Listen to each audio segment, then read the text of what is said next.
Pois bem, boa tarde a todos. É com grande satisfação que damos início a mais essa live para tratar de assuntos relacionados à área contábil e tributária. No primeiro módulo eu vou tratar da legislação federal, imposto de renda, contabilidade, PIS e COFINS. Na sequência, o colega Luiz Antônio vai tratar da área relacionada ao ICMS e SSQN. E por último, o colega André tratará da parte previdenciária. O primeiro ponto, assunto que a gente traz para essa live, diz respeito à contabilização dos juros sobre o capital próprio. A gente tem recebido alguns questionamentos por parte dos contadores sobre aspectos relacionados à contabilização. Aqui hoje o objetivo é tratar exclusivamente sobre a contabilização dos juros, nós não vamos tratar do aspecto tributário, nem de cálculo também dos juros. A questão relacionada à contabilização dos juros é que tem duas formas de fazer a contabilização. Hoje nós temos, para fins da legislação tributária, a Receita Federal, ela classifica os juros sobre capital próprio como despesa financeira para a empresa fonte pagadora e como uma receita financeira para as empresas beneficiárias do rendimento do juros sobre capital próprio. Por que isso? Porque para fins tributários tem efeitos para quem paga e para quem recebe. Mas, por outro lado, os juros sobre capital próprio, em termos contábeis, de acordo com a legislação contábil, principalmente com as normas IFRS, os juros sobre capital próprio, eles são considerados como rendimento das cotas, como lucros ou dividendos. Então, nós temos duas legislações que dão tratamentos diferentes para os juros sobre capital próprio. Por um lado, para fins societários, os juros são equivalentes a dividendos ou lucros. E para fins tributários, como rendimentos financeiros ou despesa financeira. Quando foi instituído o juros sobre capital próprio em 95, através da Lei 9.249, o legislador, ele, ao fazer a instituição dos juros, tinha um objetivo, que o objetivo lá era criar uma forma das empresas reconhecer o custo do capital não circulante, que é ativo imobilizado e patrimônio líquido. Um custo de recuperação desse capital circulante aplicado, capital não circulante aplicado. Então, por isso que o legislador permitiu lançar os juros sobre o capital próprio como uma despesa dedutível. Embora não exista, em termos econômicos, para a empresa, não existiria em termos contábeis esse reconhecimento desses juros. Então, o legislador, ao criar esse artifício dos juros sobre o capital próprio como despesa financeira ou receita, ele, ao mesmo tempo, ele autorizou, a lei que instituiu, ela equiparou os juros a dividendos, considerou como se dividendo fosse também. Então, as empresas, ao reconhecer a contabilização dos juros sobre capital próprio, elas precisam creditar os juros para os acionistas. Para ser dedutível, tem que creditar para os acionistas em conta corrente.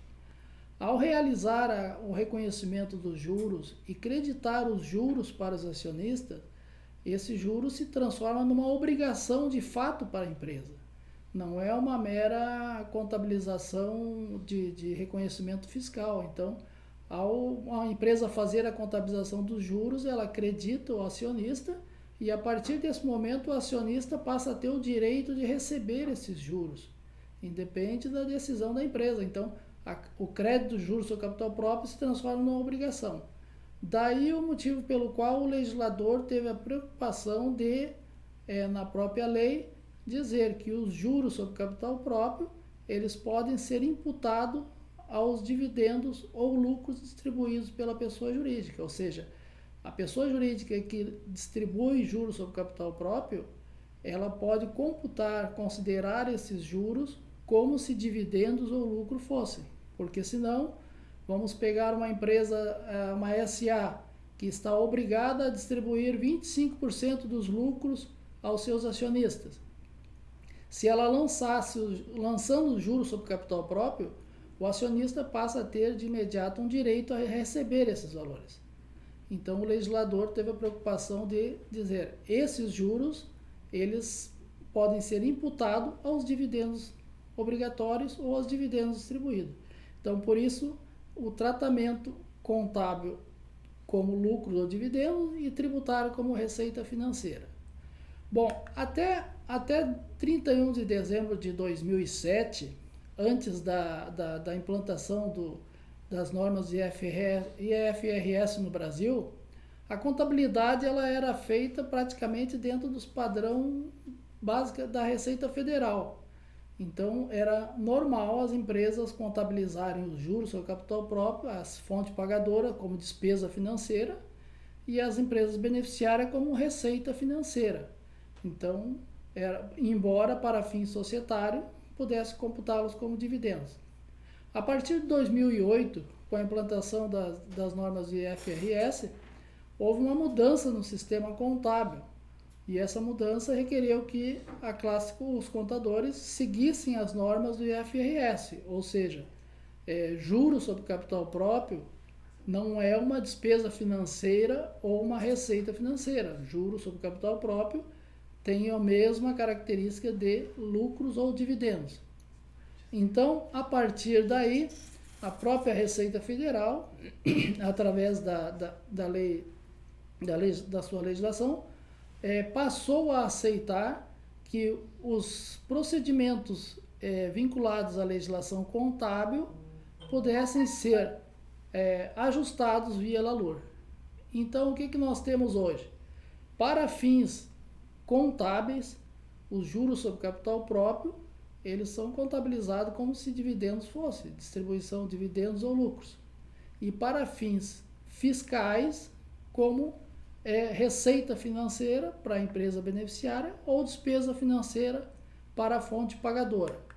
Tanto é que nós temos lá na parte da ECF, a ECF hoje, ela tem na ficha das adições e exclusões, linhas próprias para esses ajustes. Então, lá na parte das exclusões, no registro M300 da ECF, nós temos a linha 166.3, que é juros sobre capital próprio. Então, nessa linha, as empresas que contabilizam o juros sobre capital próprio como se dividendos fossem ou lucros e reduzem diretamente no patrimônio líquido, ao invés de lançar em despesa financeira, a empresa pode excluir o valor do juros sobre capital próprio lá na linha 166.3, nas exclusões, porque é uma despesa financeira para fins tributários. Por outro lado, as empresas que recebem o juros sobre capital próprio e que contabilizam o juros sobre capital próprio como se fosse lucro ou dividendos recebidos, e aí nesse caso nós temos duas formas de contabilização. As empresas que recebem juros sobre capital próprio, elas contabilizam como se fosse lucro ou dividendo, elas têm que lançar como redutor do investimento se o investimento for avaliado com base na regra do patrimônio, do ajuste de avaliação patrimonial pelo patrimônio líquido. Então, os juros recebidos são lançados em redutores do investimento. As empresas que o investimento é avaliado ao custo, esses juros sobre capital próprio são lançados diretamente no resultado como lucros ou dividendos na forma de TJLP. Então, tanto a contabilização para quem recebe como juros, como lucros ou dividendos, ela tem que contabilizar na ECF, tem que adicionar esse valor. E onde é que é feita essa adição?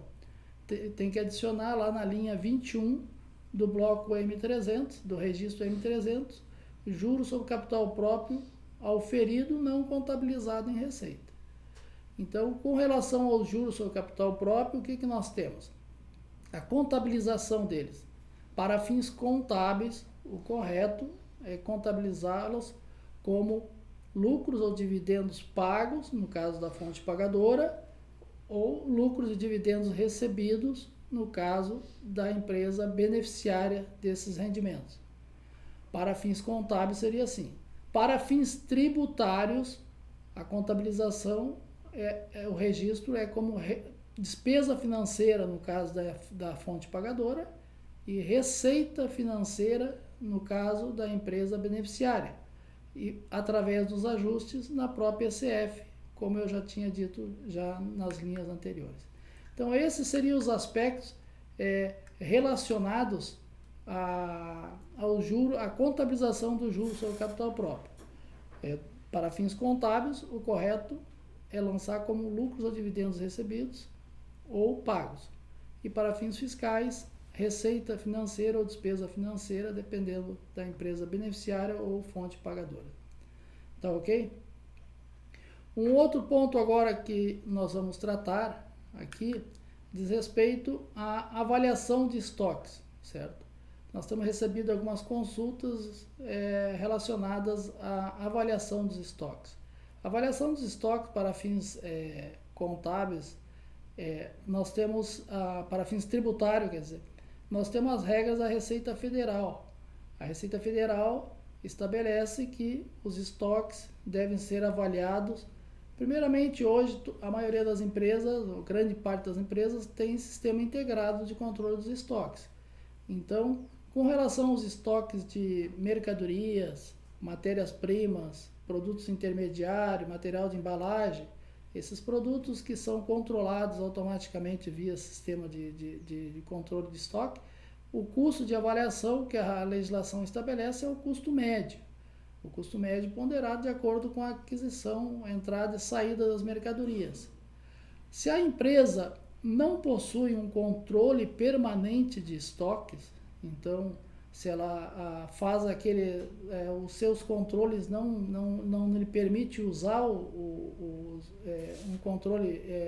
controle efetivo, a legislação estabelece que a avaliação das matérias-primas ou mercadorias para revenda, material de embalagem, materiais auxiliares, deva ser feito com base no custo das últimas aquisições, ou seja, uma empresa que não tem controle permanente de estoque ou que não possa usar esse controle para fins fiscais ou para fins de validação junto a terceiro, ela vai ter que valorar os estoques com base nas últimas aquisições. Então, se a empresa tem um determinado produto no estoque, vamos supor 100 unidades, como é que ela vai valorar essas 100 unidades? Ela vai ter que ver na última compra qual foi o custo, quantas unidades nós adquirimos. Nós adquirimos 20 unidades a R$10, então 20 a 10.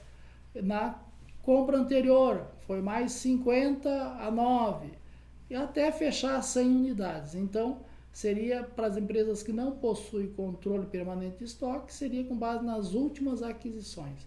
Então, esses são os dois critérios para as empresas que têm a valorar matérias-primas, materiais de embalagem, materiais auxiliares e mercadorias para revenda. Se tem o controle permanente, o custo médio ponderado. Se não tem controle permanente, com base no custo das últimas aquisições. Agora nós temos também o caso das empresas prestadoras de serviço ou das indústrias, né, que produzem mercadorias. Então, nesse caso, esses produtos em fabricação ou produtos prontos, a valoração para fins fiscais existe em duas formas.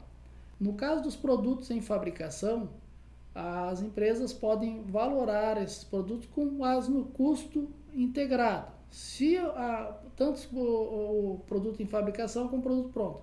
Se a empresa possui um sistema de custo integrado, e esse custo integrado ele deve estar apoiado na sua escrituração contábil, ou seja, tem que haver uma integração com a escrituração contábil, ela pode valorar os produtos em fabricação e os produtos prontos se valendo desse custo integrado. Então, vai tomar por base todos os registros do seu custo, que vai determinar desde o início da produção de fabricação dos produtos até levar para o produto pronto. Então, vai ter que ter um sistema integrado com a contabilidade que permita rastrear toda a evolução do custo, até chegar ao custo efetivo de fabricação dos produtos. Agora, se a empresa não possui uma contabilidade, um sistema de custo integrado com a contabilidade, nesse caso, ela teria que seguir a regra fiscal para fins fiscais. E a regra fiscal para fins fiscais, ela determina a valoração dos produtos prontos em elaboração de duas formas. Os produtos prontos, os produtos em elaboração, eles podem ser valorados por 1,5 vezes o custo das matérias-primas aplicadas, certo? Ou 80% dos produtos prontos. Então, 1,5 vezes o custo da matéria-prima aplicada. Então, a empresa teria que ter uma planilha que estabelecesse para os produtos que estão em fabricação, no estágio em que eles se encontram, qual é o custo das matérias-primas até ali aplicadas. Geralmente as empresas utilizam um sistema de ordem de produção, ordem de processo, né?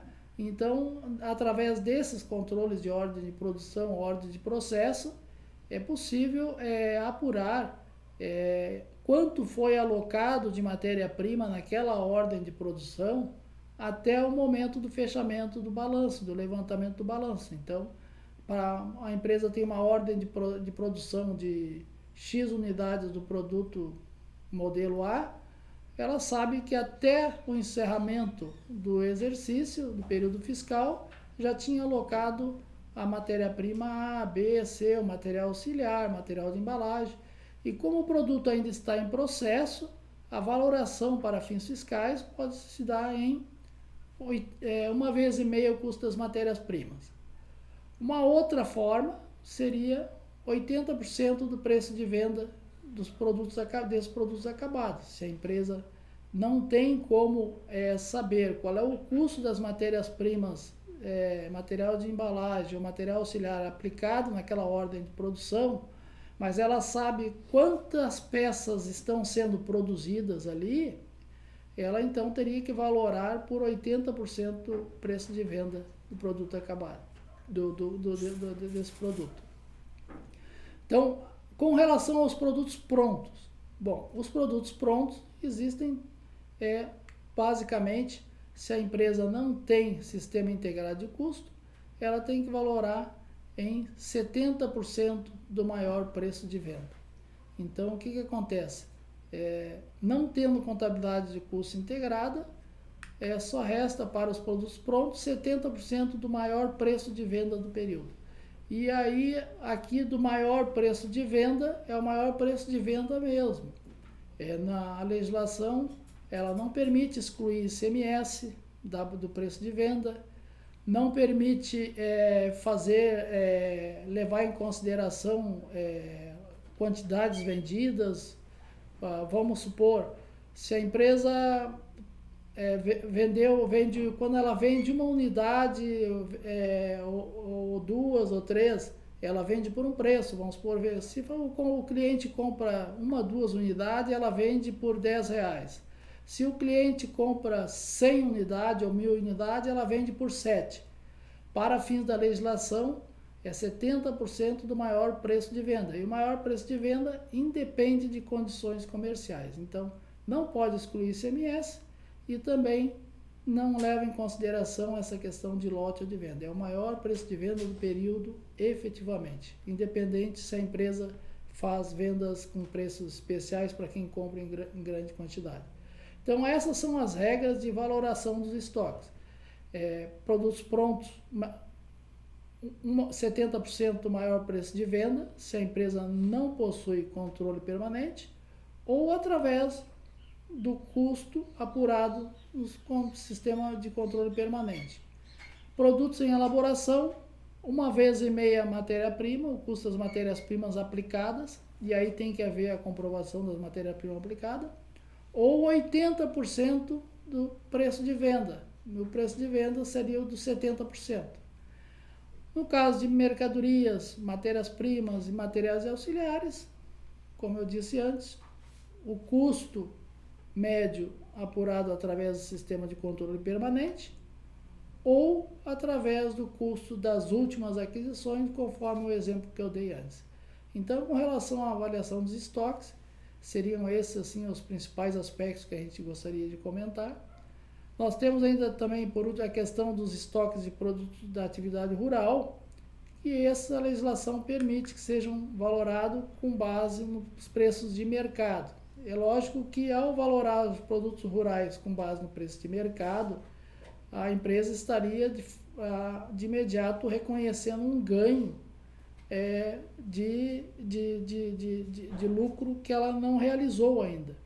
Nesse caso, se ela tiver controles que permitam determinar qual é esse ganho, ou seja, se ela tiver uma apuração do custo efetivo e e quiser valorar os seus estoques pelo preço de venda, ela pode diferir de acordo com a venda dos produtos. Então, para fins fiscais, ela pode valorar pelo preço de mercado e diferir o lucro se ela tiver controles que assim lhe permitam apurar. Então, com relação à legislação tributária da minha área, seriam esses os pontos que a gente teria para destacar para hoje. Deixamos aí em aberto para consultas e ficamos à disposição. Uma ótima semana a todos. Na sequência agora entra o nosso colega Luiz Antônio. Obrigado a todos.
Boa tarde a todos. Então, dando continuidade ao nosso painel tributário, vamos tratar agora dos assuntos na esfera estadual. Semana passada já comentamos algo sobre o Refaz da energia elétrica. Foi publicado o decreto 55.577 no dia 16 de novembro. E também foi publicada uma instrução normativa, a número 88, agora também em novembro. Mas é um assunto específico para a área de energia elétrica e que alcança principalmente a CE, que está em vias de privatização. Então, nós tivemos também uma proposta do Estado em termos de reforma tributária estadual, a reforma RS 2020, tratando de projetos de modernização da gestão, arrecadação e controle de gastos do Estado. Tivemos anteriormente uma reforma proposta lá em julho, a qual foi retirada em setembro, retirada da Assembleia, em virtude de o governo entender que não havia condições de dar continuidade daquela forma como foi apresentada diante da situação que se encontrava atualmente o Estado. No caso agora, apresentando esta nova proposta, entende o Estado que há condições de ser aprovada até o final do ano para implementação das medidas a partir de 1º de janeiro de 2021. Então, o Estado aqui faz uma apresentação através de um cenário para 2021, onde ele tem identificado, então, as alíquotas de 2020 e as alíquotas de 2021. No caso, como não for feita alterações vinculadas à reforma que está sendo apresentada, então no ano de 2020 nós teríamos 30% de alíquota para gasolina, álcool, energia elétrica, comunicações e a alíquota básica de 18%. No ano de 2021, conforme está a legislação, teria que se reduzir tais alíquotas para 25% para gasolina, álcool, energia elétrica e comunicações, e a alíquota básica então cairia de 18% para 17%. Com isso, o Estado estima uma redução na arrecadação de 2 bilhões e 85 milhões de reais, dos quais 850 milhões são receitas municipais, ou seja, aquele repasse que é feito por parte do Estado para os municípios. As novas propostas, então, apresentam um projeto de modernização, né, de arrecadação e de controle. E, resumidamente, nós poderíamos apresentar, então, as alterações no ICMS, o estímulo à atividade econômica e à retomada pós-Covid, conforme está sendo identificado na proposta, e também a tributação do patrimônio.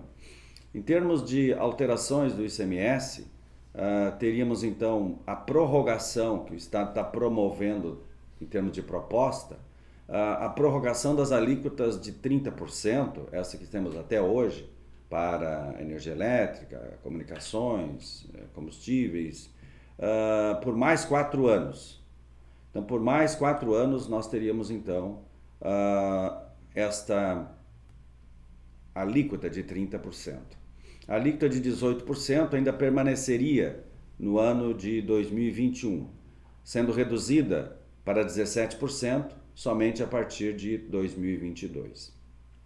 E também está propondo cortes de incentivos fiscais em torno de até 25% dos créditos presumidos agora em dezembro. Então, isso pode ser feito através de um decreto, não há necessidade de alteração legislativa via Assembleia. O próprio decreto permite que o Estado reduza esses benefícios da ordem de 25% daquilo que já tem previsto na legislação hoje.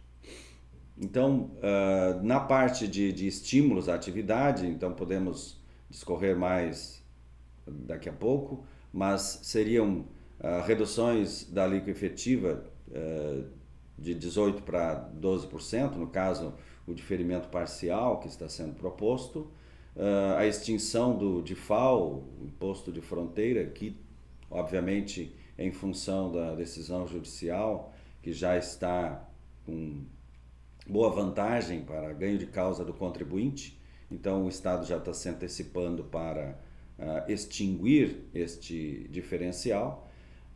Também a revisão do Simples, que havia sido proposta na legislação, na proposta anterior, está sendo mantida, que no caso nós temos também a devolução dos saldos credores de exportações, que pode ser via decreto também, e também estímulo à importação, também via decreto, diferimento parcial na substituição tributária, também via decreto.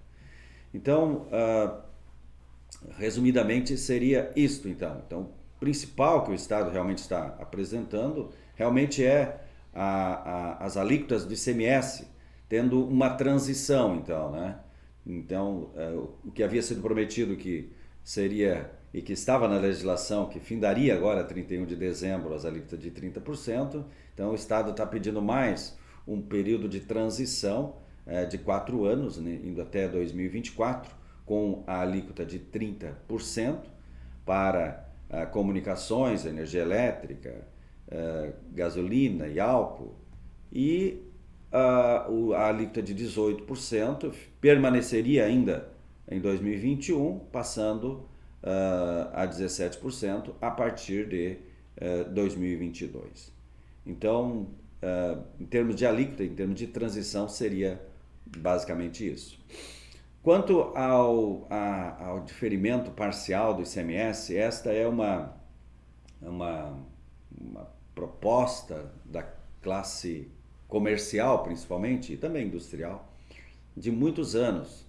E até hoje não havia condições, pelo menos sempre que o Estado era requerido a respeito, não havia condições de implementação em função do grande varejo que tem no Rio Grande do Sul, e que a parte dos benefícios do Simples realmente traz um entrave para a implementação de uma medida como esta, que já está há muito tempo no estado do Paraná, por exemplo, né?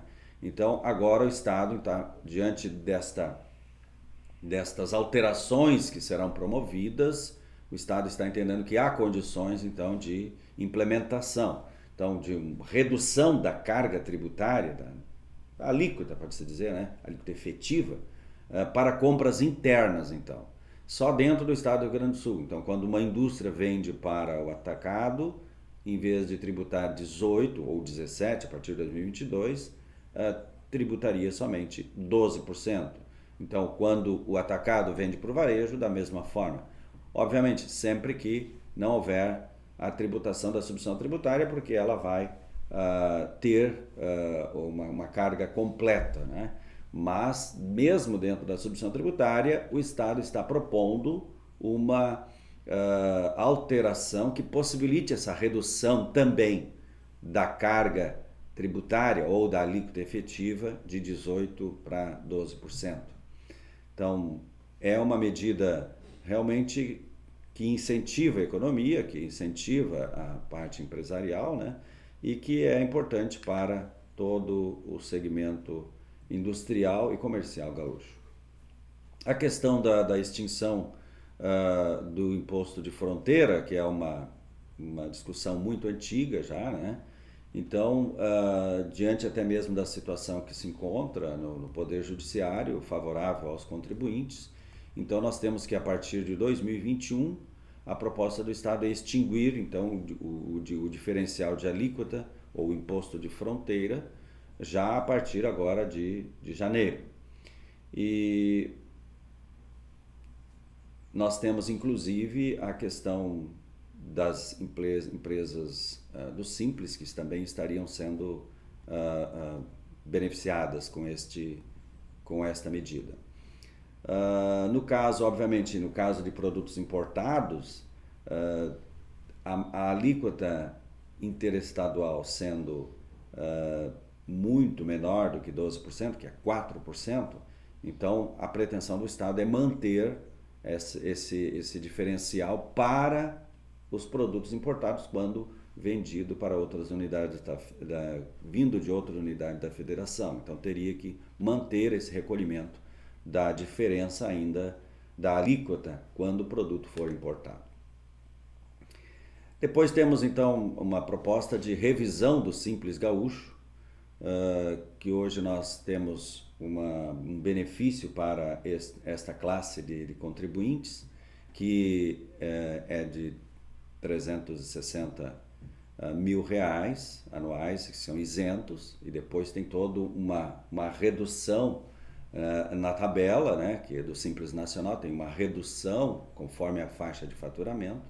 Então, o Estado está propondo reduzir pela metade, então, para 180 mil, os beneficiários, então, do Simples Nacional, que estariam isentos da tributação do ICMS, a contar já a partir de 2021.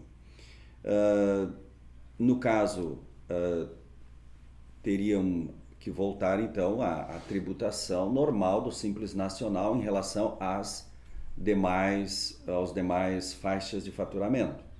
E também nós temos que o Estado já neste ano de 2020, pelo menos desde março de 2019, tem dispensado as empresas do Simples, empresas varejistas, de realizar o ajuste da substituição tributária. E isto aí se tornaria, então, definitivo com a proposta do Estado de não cobrar esse ajuste da substituição tributária quando for de uma empresa do Simples, tal como está na proposta do Estado. Depois também mais uma matéria de estímulo à economia, que seria a questão dos saldos credores de ICMS. O Estado do Rio Grande do Sul é caracterizado por permitir a transferência de saldos credores de uma forma mais acessível, tendo até estabelecido prazos na legislação para que isto ocorra, né? O que não se vê em muitos outros estados. Todos os outros estados adotam, obviamente, aquilo que está determinado na Lei Candir, mas tem uma série de entraves e que muitas vezes dificulta por anos a transferência de um saldo credor. Aqui no estado, desde que o contribuinte cumpra uma série de regras e restrições, ele pode fazer a transferência no mês seguinte, mediante a apresentação da GIA, né, e a liberação do seu saldo para o contribuinte que irá receber esta parcela do saldo credor do contribuinte que faz exportações.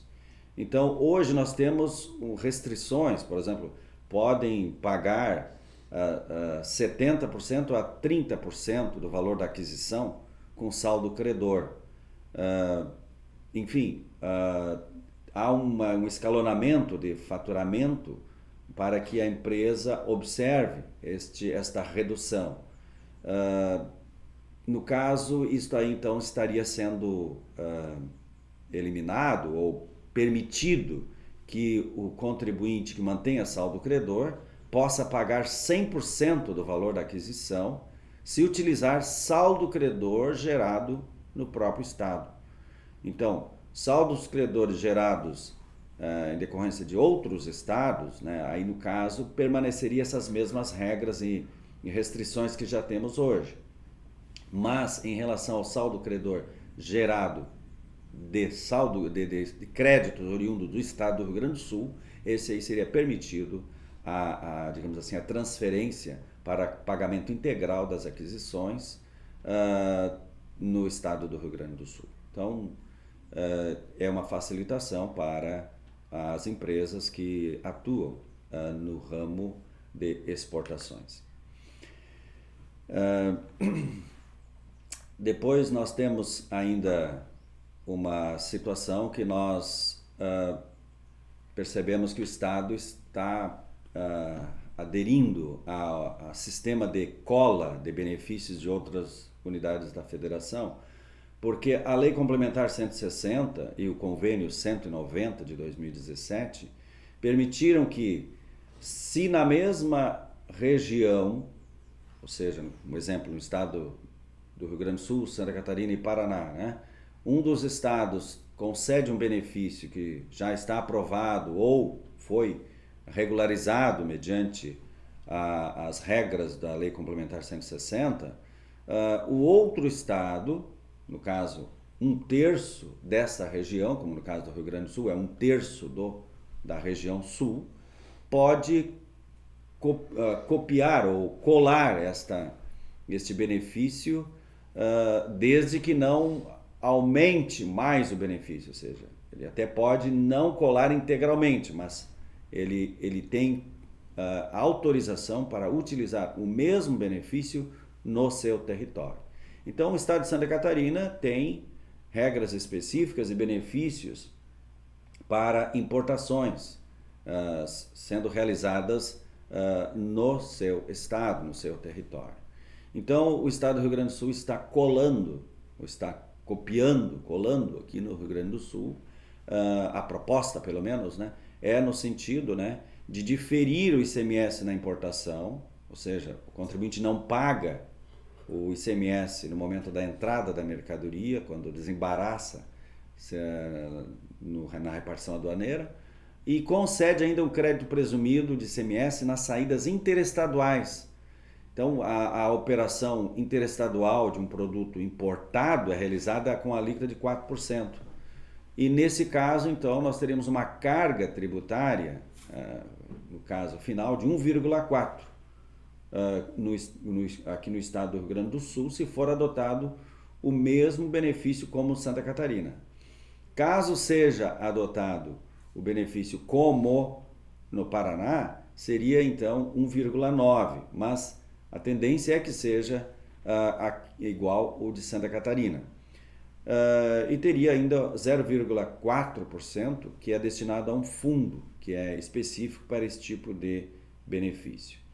Então, seria uma equalização, então, em matéria tributária, né, das importações, para que aqui no Rio Grande do Sul se tenha, então, condições de admitir, né, o mesmo tratamento tributário que, no caso, o Estado de Santa Catarina está concedendo aos seus contribuintes. Isto, obviamente, vai ampliar, então, a atividade e a utilização da infraestrutura aeroportuária do Estado, né? Estimular as importações aqui de produtos para comercialização, inclusive de insumos para a produção, industrial, através dos portos e aeroportos no Rio Grande do Sul. Depois também vai haver, está sendo proposta então um estímulo para o e-commerce, as operações realizadas pelas empresas comerciais via internet, né? Então o e-commerce, então essas operações então destinam mercadorias para consumidor final, não contribuintes, né? E estarão sendo beneficiadas com crédito presumido de ICMS, porque o Estado do Paraná concede benefícios nesse sentido, de maneira que a carga tributária final fica em torno de 2%.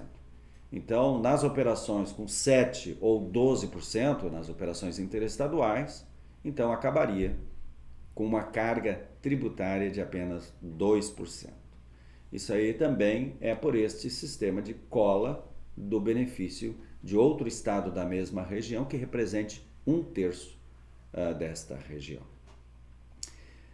No caso de produtos importados, então esse benefício ainda seria maior, porque cairia essa carga tributária para apenas 1%, tal como é lá no Paraná. Depois ainda temos uma outra proposta, que é o diferimento parcial do ICMS na regra da substituição tributária. O que ocorre? Toda operação que é tributada por substituição tributária tem um débito próprio, que é calculado sobre o valor da operação. Então, digamos, uma operação de venda por R$100.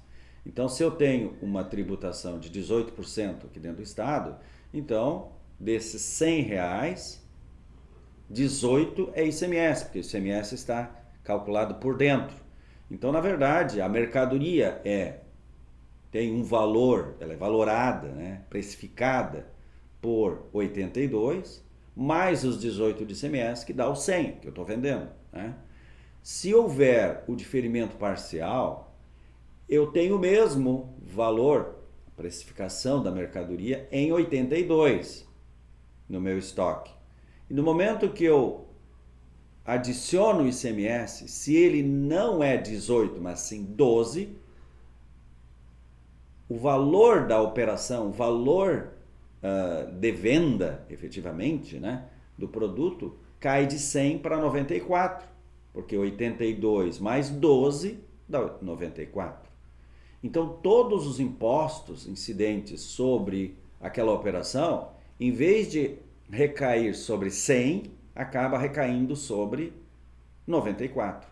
Então isso realmente acaba por dar mais competitividade à operação realizada aqui com as atividades do Rio Grande do Sul, indústria e comércio. Então nesse caso o que acontece? Postos federais, própria margem de valor agregada do ICMS, da subvenção tributária, não vai recair sobre 100, mas sim sobre 94. Então, para o comerciante gaúcho, para o atacadista gaúcho, para a indústria gaúcha, é importante uma alteração como essa. E fica uma situação que realmente se necessita de uma alteração, inclusive na legislação, na Lei 8.820. Esta realmente está sendo motivo de alteração da lei básica do ICMS. Depois, outras medidas, como combate à sonegação também, medidas administrativas rumo à receita digital, segundo o que está sendo proposto nesta reforma tributária, vinculada à Receita 2030, que é um slogan da Secretaria da Fazenda em relação às medidas de modernização da área fiscal que estão sendo implementadas. Na proposta que está sendo realizada através do projeto de lei 246, que já foi protocolado na Assembleia Legislativa em 13 de novembro, na sexta-feira passada. Então nós temos ainda um código de boas práticas tributárias, um setor denominado nos conformes, alterações ainda no procedimento administrativo tributário, que é a Lei 6.537 de 73, tendo inclusive alterações vinculadas quanto à multa qualificada, dando uma melhor especificação sobre fraude, sobre sonegação, sobre simulação, enfim, essa parte dolosa das penalidades, no caso tributárias, né? E também até mesmo quanto à responsabilidade dos sócios também, a responsabilidade do empresário também está sendo tratado desse assunto, dando maior ênfase a esse tipo de legislação. E também quanto ao valor mínimo de ajuizamento de valores que estão sendo questionados, né, no processo administrativo, alterações cadastrais também, aprimoramento então do regime especial de fiscalização, o chamado REF, também está sendo tratado. Depois também temos algumas propostas vinculadas a mais participação do cidadão no combate à sonegação e informalidade. Então tem a ampliação do repasse de valores para ações sociais, estimulando o cidadão a pedir a nota fiscal, passando este estímulo, né, de 20 milhões para 30 milhões.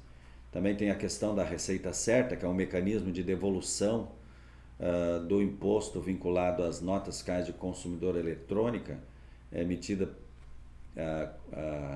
para cada cidadão. O projeto então assegura que parte do incremento real de arrecadação do setor varejista retorne à população que esteja cadastrada na nota fiscal gaúcha e que solicite a inclusão do CPF em documentos fiscais na hora da compra, e também a chamada Receita da Sorte, que seriam sorteios instantâneos através da nota fiscal de consumidor eletrônica. Então seriam mais participação então da própria população no combate à sonegação. Depois temos a proposta também de alteração já na área do IPVA, a carga tributária total, então teria então alterações. Hoje nós temos uma alíquota de IPVA de 3% para automóveis e caminhonetes, motocicletas 2% e caminhões, ônibus, micro-ônibus, enfim, seriam apenas 1%. A proposta, então, do Estado de alteração mantém a alíquota de 3% para automóveis e caminhonetas, amplia a base de cobrança do tributo para todos os veículos em 2022. Então, serão isentos veículos automotores fabricados há mais de 30 anos. Na proposta anterior, nós tínhamos há mais de 40 anos. Agora, então, caiu para 30 anos. Isenção para até uma UPF, já agora em 2022. Retirada da isenção do IPVA para veículos elétricos, então, existente atualmente na lei. Então, a partir já de 2022, cairia fora essa isenção. E nós teríamos, então, aí, em termos de carga tributária concentrada, então, 46% de isentos, 54% dos veículos pagam IPVA.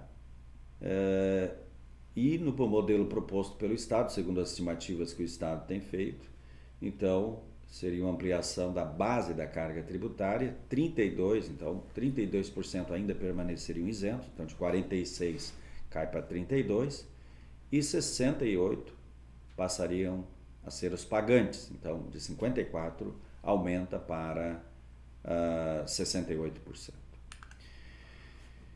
E por último, então, nós tivemos também uma proposta aqui para a revisão da carga tributária do ITCD. Não vai haver aumento de alíquota do ITCD como havia na proposta anterior, mas prevê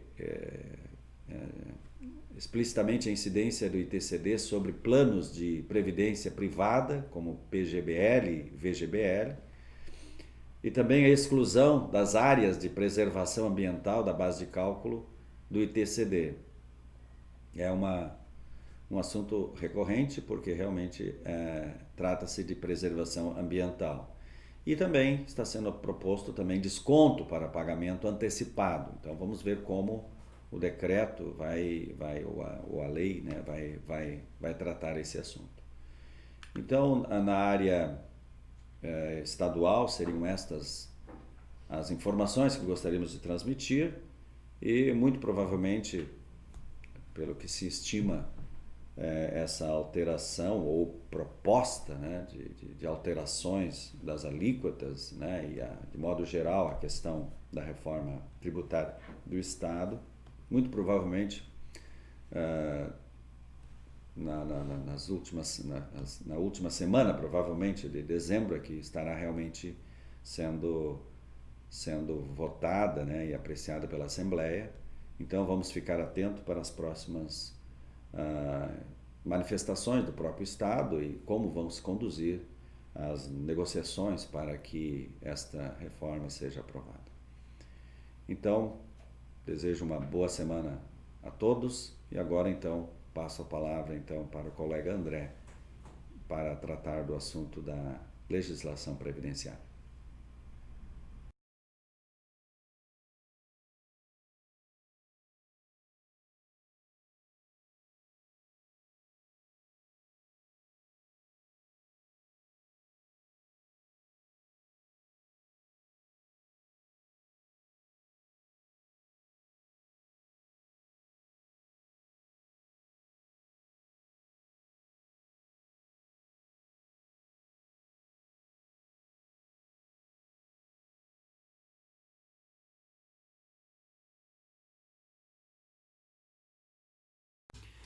Boa tarde a todos. Hoje eu estou num cenário diferente porque eu estou viajando e fiz uma pausa aqui para conversar com vocês, tá?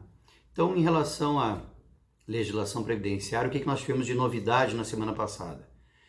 Tivemos a publicação da versão 1.5, que trouxe novos layouts para a FD-REINF. Essa nova versão ela terá uso obrigatório a partir de maio de 2021. Dentre as novidades, é importante destacar a criação do evento R255, onde as pessoas jurídicas passarão a informar as aquisições dos produtores rurais. Atualmente, e até a competência abril de 2021, essas aquisições serão informadas no E-Social. Somente a partir de maio de 2021 é que terá transferência das informações que hoje são prestadas no E-Social para a FD Reinf. Também gostaria de conversar com vocês a respeito de uma questão que tem sido muito discutida entre os estudiosos de matérias trabalhistas, que trata do cálculo do 13º salário para esse ano de 2020. É que diante da pandemia foi possibilitada a redução da jornada de trabalho e a suspensão dos contratos de trabalho. Isso aí todos já estamos sabendo. Só que a legislação que criou essa possibilidade, ela não trouxe nenhuma orientação aos empregadores de como calcular o 13º salário desse ano. Se deve calcular proporcional ao período trabalhado ou não. Então, nós temos essa dúvida que está aí pairando entre os profissionais de RH, principalmente. O pessoal tem conversado bastante, temos visto muitas discussões na internet também. Então, o que eu gostaria de comentar com vocês? No caso da redução da jornada de trabalho, parece razoável que prevaleça o entendimento de que o 13º salário seja pago integralmente, em relação a todos os avos em que o trabalhador estava aí trabalhando durante o ano de 2020. Com relação à suspensão do contrato de trabalho, aí já tem diferentes interpretações. Uns entendem que deve ser pago integralmente e outros proporcionalmente aos meses efetivamente trabalhados pelos empregados. Então, no caso, por exemplo, de um trabalhador que teve o contrato de trabalho suspenso por 2 meses e ele tem tempo de empresa, aí, mais de ano, que foi admitido. Então, para esse trabalhador, existem alguns entendimentos de que seja pago 10/12 de 13º salário. Outros já entendem que deve ser pago integralmente, 12/12. Como nós sabemos que o entendimento do Ministério Público do Trabalho e da Secretaria do Trabalho estão divergentes, eles também não estão, não existe um entendimento uniforme dentro do próprio governo em relação a esse assunto. Nós estamos recomendando que vocês consultem o jurídico trabalhista da empresa para definir qual o procedimento que deve ser adotado pelo RH. Então, vamos seguir o entendimento do jurídico trabalhista da empresa. Então, é importante que vocês conversem com o departamento jurídico, troquem uma ideia, expliquem, comentem. Daqui a pouco eles fazem uma pesquisa aprofundada, fazem uma consulta, vão até o Ministério Público do Trabalho, vão até a Secretaria do Trabalho para esclarecer, para vocês terem um entendimento que o jurídico entende que é respaldado. Então, essas são as matérias que eu gostaria de trazer para você essa semana. Eu desejo a todos um bom final de tarde e uma boa semana. Um abraço. Boa tarde a todos. Hoje eu estou